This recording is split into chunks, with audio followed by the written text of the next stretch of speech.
मृत्यु सभी की होगी, इसलिए मृत्यु से डरना नहीं चाहिए। दुखी होकर वर्तमान खराब न करें। गौतम बुद्ध से जुड़ा प्रसंग है। गौतम बुद्ध जीवन में सुख शांति बनाए रखने के लिए सूत्र बताया करते थे। वे रोज अपने शिष्यों को उपदेश देते थे। काफी लोग उनकी बातें सुनते थे। इस वजह से लोगों की उनके लिए आस्था भी था। एक बूढ़ी महिला गौतम बुद्ध को बहुत मानती थी।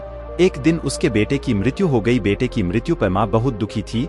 वह तुरंत ही गौतम बुद्ध के पास पहुंची और पूरी बात बताई। महिला ने कहा कि आप मेरे बेटे को फिर से जिंदा कर दीजिए। महिला बुद्ध को भगवान मानती थी। उसे लगता था कि वे उसके बेटे को जीवन दान दे सकते हैं। महिला की बातें सुनकर बुद्ध ने कुछ देर सोच विचार किया। सोचने के बाद बुद्ध बोले कि इसके लिए तुम्हें गांव के किसी एक घर से एक मुट्ठी सरसों के दाने लेकर आना होंगे।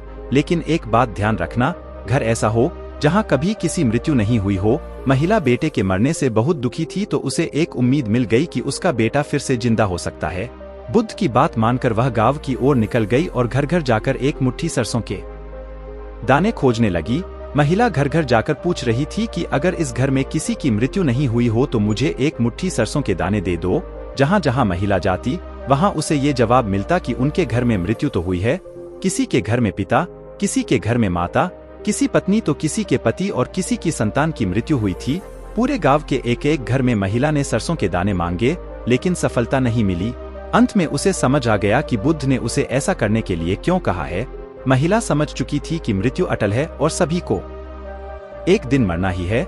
जब वह बुद्ध के पास लौटकर आई तो उसका मन शांत हो चुका था। बेटे के मरने का दुख था, लेकिन उसकी व्याकुलता खत्म हो गई थी।